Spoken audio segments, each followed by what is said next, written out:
हाँ, तो कल हमारे आपके बीच में चर्चा क्या हो रही थी, पेल्विक गिडल और पेक्टोरल गिडल के बारे में बताया था। उसी के आगे आज कंटिन्यूअस करना है। तो देखा जाए क्या होता है। आज अपने को पढ़ना है हाथ पैरों के बोन्स के बारे में पढ़ना है। सबसे पहले हम फोर लिम्स के बोन के बारे में बताने जा रहे हैं। प्रत्येक हाथ में, चाहे वो दाहिना हाथ हो चाहे वो बायां हाथ हो, प्रत्येक हाथ में कितनी बोन होती हैं? 30 बोन होती हैं। चाहे दाहिना हाथ हो चाहे बायां हाथ हो, इसमें भी 30 हड्डियाँ और इसमें भी 30 हड्डियाँ हैं। देखा जाए क्या होता है, सुनिए।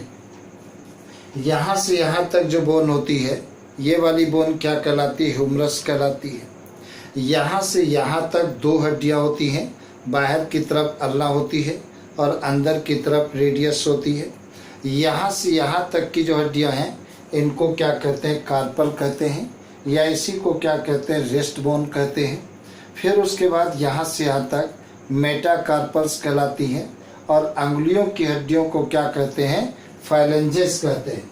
तो देखा जाए फोर लिम्स के अंदर की हम बात कर रहे हैं, तो ये फोर लिम्स की बात हम कर रहे हैं। फोर लिम्स की बात कर रहे हैं, तो फोर लिम्स में पहली वो ह्यूमरस कितनी है? ह्यूमरस 1 है। ह्यूमरस कितनी है? 1 है। रेडियस कितनी है? 1 है। अल्ना कितनी है? 1। और कार्पल कितनी होती है? ये कार्पल 8 होती हैं।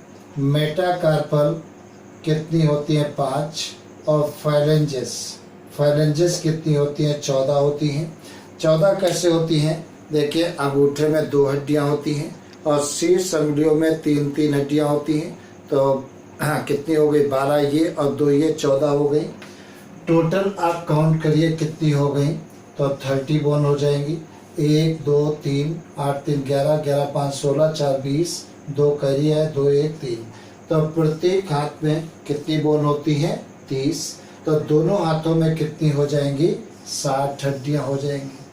कितनी हो जाएंगी? 60 हड्डियाँ दोनों हाथों में हो जाएंगी। एक बात और तुमको बताएं, सपोज करिए यहाँ पर अल्ना की हम बात कर रहे हैं। अल्ना मान लेते हैं, ये यहाँ पर ये अल्ना है। अल्ना में क्या होता है? यहाँ पर ये सपोज करिए अल्ना है। अल्ना में क्या होता है? एक गड्ढा पाया जाता है। इस प्रकार से ये गड्ढा पाया गया है। इस प्रकार से ये अल्ना में गड्ढा पाया गया है। अब ये क्या होती है? अंदर साइड में क्या होती है? रेडियस होती है, और बाहर की तरफ क्या होती है? अल्ना होती है। यहाँ पर ये जो प्रोसेस पाए जाते हैं, इन्हें क्या कहते हैं? ऑलिक्रेनन प्रोसेस कहते हैं। ऑलिक्रेनन प्रोसेस कहते हैं। ये प्रोसेस कहलाते हैं। ये ऑलिक्रेनन प्रोसेस कहलाते हैं। और ये जो कैविटी होती है, इसे क्या कहते हैं? सिग्मॉइड नोच कहते हैं। तो ये कहलाती है सिग्मॉइड नोच कहलाती है। ये सिग्मॉइड नोच कहलाती है। और इसी गड्ढे के अंदर ह्यूमरस का निचला पोर्शन ट्रोकिलिया कहलाता है। ट्रोकिलिया इसी के अंदर हिंज जॉइंट के द्वारा जुड़ता है। तो ये सिग्मॉइड नोच और ऑलिक्रेनन प्रोसेस अल्ना में पाए जाते हैं, रेडियस में नहीं पाए जाते हैं। तो इन दोनों पर क्वेश्चन आ चुका है। तुमको याद रखना है कि सिग्मॉइड नोच और ऑलिक्रेनन प्रोसेस किस में पाए जाते हैं? अल्ना में पाए जाते हैं, रेडियस में नहीं पाए जाते हैं। दूसरी बात देखा जाए, हम पैरों की अगर बात करें, हाइंड लिम्ब की बात कर रहे हैं, तो हाइंड लिम्ब्स की अगर जो अपन बात करें, तो प्रत्येक पैर भी कितनी बोन का बना होता है? 30 बोन का बना होता है। तो चाहे बायां पैर हो चाहे दायां पैर हो, पैरों में पहले ये थाई बोन होती है सिंगल, इसे क्या कहते हैं? फीमर कहते हैं। तो फीमर कितनी होती है? 1 होती है। घुटने में जो होती है उसे क्या कहते हैं? पटेला कहते हैं। ये क्या कहलाती है? पटेला, या इसी का दूसरा नाम है नी कैप कहते हैं। ये नी कैप कहते हैं। ये कितनी होती है? 1 होती है। और उसके बाद में एक टिबिया होती है। टिबिया 1 है। और फेबुला भी कितनी होती है? 1 होती है। और टार्सस होती है। टार्सस कितनी होती है? तो टार्सस के बारे में देखा जाए, ये टार्सस कितनी होती हैं? 7 होती हैं। मेटाटार्सस कितनी होती हैं? 5। इस चीज़ को अपन इधर लिख लें क्योंकि हो सकता है नीचे न दिखाई दे। तो हाइंड लिम्स की अगर जो अपन बात करें, यहाँ पर देखें अच्छे से दिखाई देगा, ये हाइंड लिम्स की बात करते हैं तो फीमर कितनी होती है? 1 होती है। उसके बाद में पटेला, ये पटेला की बात करते हैं तो पटेला कितनी होती है? 1, या इसी को क्या कहते हैं? नी कैप भी कहते हैं, नी कैप कहते हैं, 1 होती है। उसके बाद टीबिया कितनी होती है? 1। फेबुला कितनी होती है? 1। और उसके बाद टार्सस कितनी होती है? टार्सस कितनी होती है? ये 7 होती है। मेटाटार्सस, ये मेटाटार्सस देखा जाए, टार्सस कितनी होती है? तो मेटाटार्सस 5। और फाइलेंजेस कितनी होती है? 14 होती है। उसी प्रकार से अंगूठे में 2 हड्डियाँ, शेष अंगुलियों में 3-3, सबको अगर जोड़ लोगे तो 30 हो जाएगी। तो प्रत्येक पैर में भी कितनी होती है? 30 बोन होती हैं। दोनों पैरों में कितनी हो जाएंगी? 60। एक बात तुम्हें याद रखना, पटेला बोन कैसी होती है? सिस्मॉइड बोन होती है। इस पर कई बार क्वेश्चन आ चुके हैं। सिस्मॉइड बोन क्या होती है? अगर लिगामेंट या टेंडन के स्थान पर किसी बोन का निर्माण होता है तो ऐसी हड्डी को क्या कहते हैं? सिस्मॉइड बोन कहते हैं। तो एम्ब्रायनिक स्टेज में यहीं पर क्या थे? लिगामेंट टेंडन पाए गए थे। बाद में टेंडन के स्थान पर बोन बन गई, इसलिए पटेला कैसी बोन है? सिस्मॉइड बोन है। तो हमने देखा दोनों पैरों में कितनी हड्डियां हैं? 60। और दोनों हाथों में कितनी हड्डियां हैं? 60। और तुमको मैंने बताया है पेल्विक गडिल में कितनी हड्डियां हैं? 2। और पेक्टोरल गडिल में कितनी है? 4। तो कितनी हो गई? 6।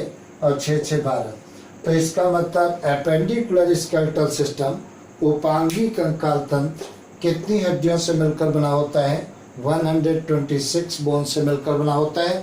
और तुमको मैंने बताया है एक्सियल स्केलेटल सिस्टम के फॉर्मेशन में 80 बोन, तो टोटल कर दोगे तो 206 बोन, मतलब अपनी बॉडी के अंदर कुल हड्डियां कितनी होती हैं? 206 होती हैं। तो इस प्रकार से अपनी बॉडी के अंदर कितनी हड्डियां हैं वो मुझे मालूम हो गई।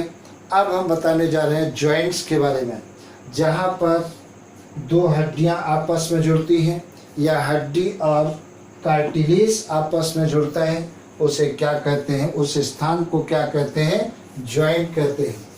किसी भी प्रकार के मूवमेंट के लिए जॉइंट का पाया जाना बहुत आवश्यक होता है। अगर जॉइंट नहीं होंगे तो बॉडी में मूवमेंट नहीं हो पाएगा। जॉइंट कितने टाइप के होते हैं? जॉइंट 3 प्रकार के होते हैं और यहाँ से क्वेश्चन पूछे जाते हैं। जॉइंट कितने प्रकार के होते हैं? 3 प्रकार के। एक कौन सा होता है? फाइब्रस जॉइंट होता है। फाइब्रस जॉइंट में जॉइंट के स्थान पर हड्डियों के बीच बिल्कुल मूवमेंट नहीं होता है। और इस प्रकार का जॉइंट कहाँ पर पाया जाता है? स्कल की बोन में पाया जाता है। इसीलिए स्कल की हड्डियों में बिल्कुल भी मूवमेंट नहीं होता है। तो कभी भी क्वेश्चन पूछ लिया जाए फाइब्रस जॉइंट कहाँ पर पाया जाता है, तो स्कल की बोन के बीच में पाया जाता है। दूसरा कौन सा होता है? कार्टिलेजनस जॉइंट होता है। कार्टिलेजनस जॉइंट कहाँ पर पाया जाता है? वह जो बैक बोन है, वर्टिब्रल कॉलम है, उसमें पाया जाता है। 2 वर्टिब्री के बीच में कार्टिलेज पाया जाता है। और इस प्रकार के जॉइंट में बहुत ही स्लाइटली मूवमेंट होता है।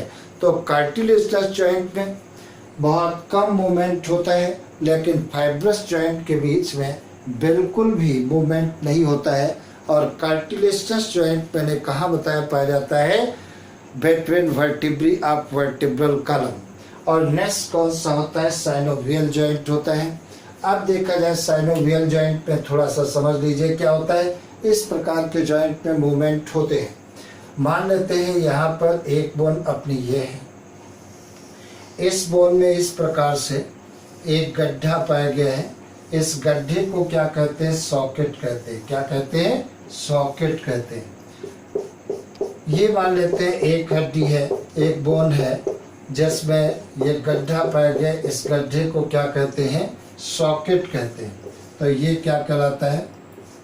ये सॉकेट कहलाता है।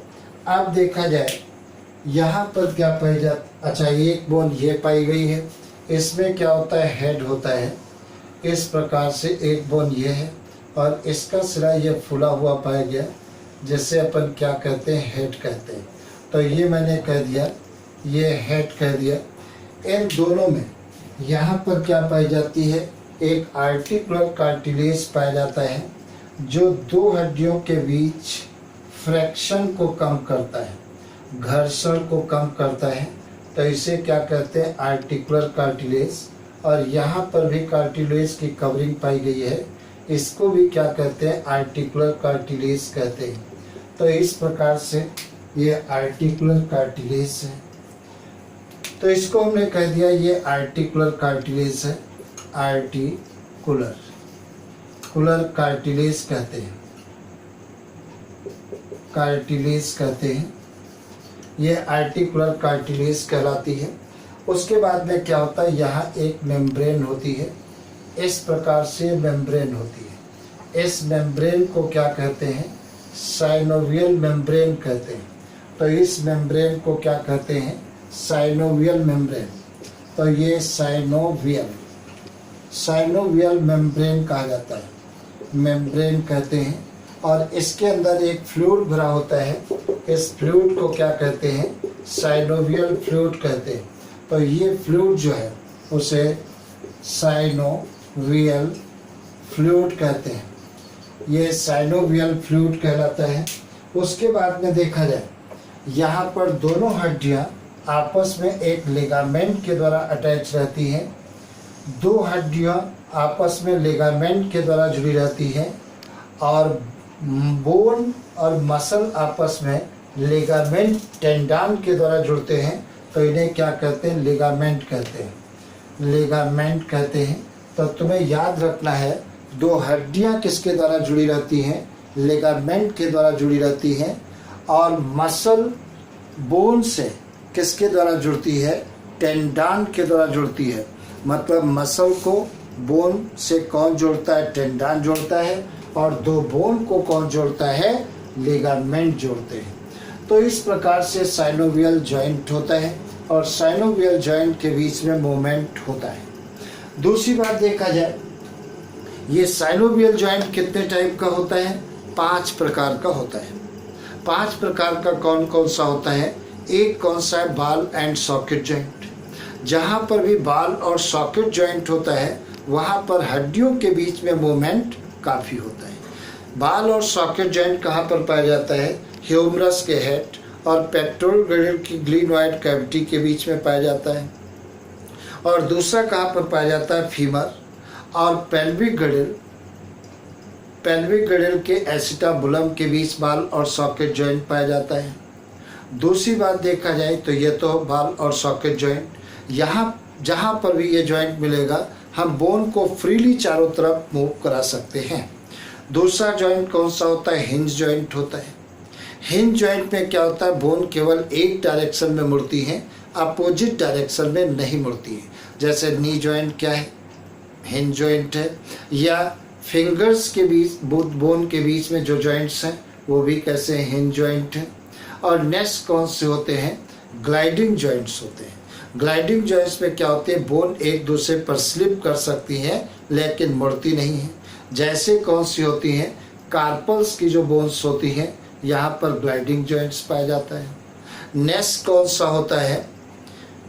सेडल जॉइंट्स होता है। सेडल जॉइंट्स कहाँ पर पाया जाता है? अंगूठे की कार्पल और मेटाकार्पल के बीच में पाया जाता है। तो तुम्हें याद रखना है सेडल जॉइंट्स कहाँ पर पाया जाता है? अंगूठे की कार्पल और मेटाकार्पल के बीच में पाया जाता है। और नेक्स्ट कौन सा जॉइंट होता है? पाइवट जॉइंट्स होता है। पाइवट जॉइंट्स में क्या होता है? कायदे से समझ लीजिए। वर्टिब्रल कॉलम की फर्स्ट वर्टिब्री कौन सी कहलाती है? फर्स्ट वर्टिब्री जो होती है वो एटलस कहलाती है। कौन सी कहलाती है? ये एटलस कहलाती है। तो ये एटलस कहलाती है। और एटलस में ये गड्ढा जो पाया जाता है उसे क्या कहते हैं? ओडोंटॉइड फोसा कहते हैं। ओडोनटॉइड फोसा कहते हैं। तो ये ओडोनटॉइड फोसा कहलाता है। तो ये फर्स्ट वर्टिब्री होती है, ये याद रखना है, इस पर क्वेश्चन आ चुका है। दूसरी वर्टिब्री कौन सी होती है? एक्सिस वर्टिब्री होती है। इस प्रकार से ये एक्सिस वर्टिब्री होती है। ये सेकंड वर्टिब्री कौन सी है? एक्सिस वर्टिब्री है। तो इसको हमने क्या कह दिया? एक्सिस वर्टिब्री कहलाती है। और इसमें जो ये प्रोसेस पाए गए उन्हें क्या कहते हैं? ओडोनटॉइड प्रोसेस कहते हैं। तो ये कहलाते हैं ओडोनटॉइड प्रोसेस कहलाते हैं। और यहाँ पर जो जॉइंट मिलता है उसे पाइवेट जॉइंट कहते हैं। इन पर क्वेश्चन आ चुका है। ओडोनटॉइड फोसा कहाँ पर पाए जाते हैं, ओडोनटॉइड प्रोसेस कहाँ पर पाए जाते हैं। तो ये चारों पर क्वेश्चन एक्चुअली में पूछा जा चुका है। तो ओडोनटॉइड फोसा किस में पाया जाता है? एटलस में पाए जाते हैं। और ओडोनटॉइड प्रोसेस किस में पाए जाते हैं? एक्सिस वर्टिब्री में पाए जाते हैं। एटलस कौन सी है? फर्स्ट वर्टिब्री है। और एक्सिस कौन सी है? वर्टिब्रल कॉलम की सेकंड वर्टिब्री है। इस प्रकार से साइनोवियल जॉइंट 5 प्रकार के होते हैं। उसके बाद में देखा जाए डिजीज के बारे में, अगर जो अपन देखते हैं तो डिजीज देखा जाए कौन सी होती है? माइस्थीनिया ग्रेविस होती है। माइस्थीनिया ग्रेविस कैसी होती है? एक ऑटो इम्यून डिजीज होती है। कैसी होती है? ऑटो इम्यून डिजीज होती है। इसमें क्या होता है? जॉइंट के स्थान पर क्या आता है? मसल्स में वीकनेस आ जाती है, फैटीग आ जाती है, और स्केलेटल मसल्स कैसी हो जाती है? पैरालिसिस हो जाती है। तो ये तुम्हें याद रखना है। इस पर क्वेश्चन आ सकता है। माइस्थीनिया ग्रेविस या ऑटो इम्यून डिजीज होती है। दूसरी बात देखा जाए मस्कुलर डिस्ट्रॉफी कैसी होती है? मस्कुलर डिस्ट्रॉफी जो होती है ये 2019 में क्वेश्चन आया है। ये जेनेटिक डिजीज होती है। कैसी डिजीज होती है? जेनेटिक डिजीज होती है। इस पर क्वेश्चन आ चुका है। इसमें क्या होता है? जो स्केलेटल मसल्स होती है लगातार डिजनरेट होती रहती है, लगातार नष्ट होती रहती है। तो ये 2019 का क्वेश्चन था। ये क्वेश्चन पूछा गया था which of the following disease is a genetic. तो मस्कुलर डिस्ट्रॉफी जो थी वो जेनेटिक डिजीज थी। नेक्स्ट कौन सा होता है? टिटैनी। टिटैनी क्या होता है? अगर बॉडी के अंदर कैल्शियम आयन का लेवल कम हो जाता है तो मसल्स में क्या जाती है? स्पाज्म हो जाती है, मसल्स में जकड़न आ जाती है, मसल नॉर्मल टाइम पर रिलैक्स नहीं हो पाती है। तब वो डिजीज को क्या कहते हैं? टिटैनी डिजीज कहते हैं। और नेक्स्ट डिजीज कौन सी होती है? गाउट होती है। गाउट क्या होता है? जब साइनोवियल फ्लूइड में, यहाँ पर साइनोवियल जो फ्लूइड भरा है, यहाँ पर यूरिक एसिड के क्रिस्टल जब डिपॉजिट हो जाते हैं तो जॉइंट के स्थान पर इन्फ्लामेशन आ जाती है, भयंकर तेज दर्द होने लगता है। तब वो डिजीज को क्या कहते हैं? गाउट डिजीज कहते हैं। एक डिजीज कौन सी है? आर्थराइटिस होती है। आर्थराइटिस में क्या होता है?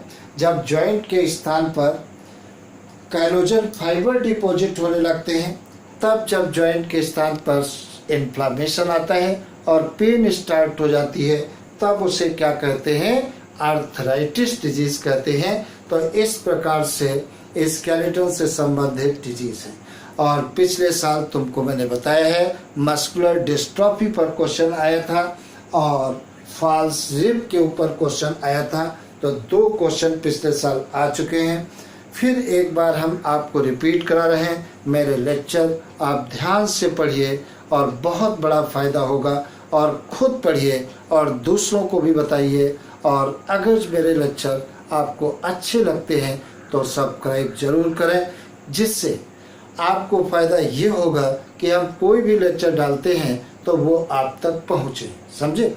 तो मेरा उद्देश्य मैंने बताया है, केवल यही है, अधिक से अधिक डॉक्टर जनरेट करना। इसमें हम अकेले कुछ नहीं कर सकते हैं, इसमें आपको भी सहयोग करना होगा। आपका भी फायदा हो, लोगों का भी फायदा हो, तो हमारी मंजिल आसान हो जाएगी। जो हम उद्देश्य लेकर के निकले हैं कि हम अधिक से अधिक हम अपने भारतवर्ष में डॉक्टर बनाएं, तो बना सकते हैं। अगर जो हम जो लेक्चर देते हैं प्रॉपर आप पढ़ते रहोगे। आप उन लेक्चर को पढ़ें, अपने दोस्तों को बताएं, जैसे अधिक से अधिक हम डॉक्टर पैदा कर सकते हैं। तुमको मैंने बताया है कि आज मुझे पढ़ाते हुए 30 साल हो चुके हैं और मैंने अपनी लाइफ में कम से कम हजारों डॉक्टर बनाए हैं। तो मैं चाहता हूँ कि आप लोग भी डॉक्टर बने और मेरे लेक्चर को आप विधिवत अच्छे से ज़रूर रिवाइज करें। बस आज की सेवा इतनी, फिर अगले दिन नया चैप्टर शुरू करेंगे। इस मूवमेंट एंड लोकोमोशन तुम्हारा कंप्लीट हुआ, इसके बाद की चर्चाएं नेक्स्ट क्लास में करेंगे।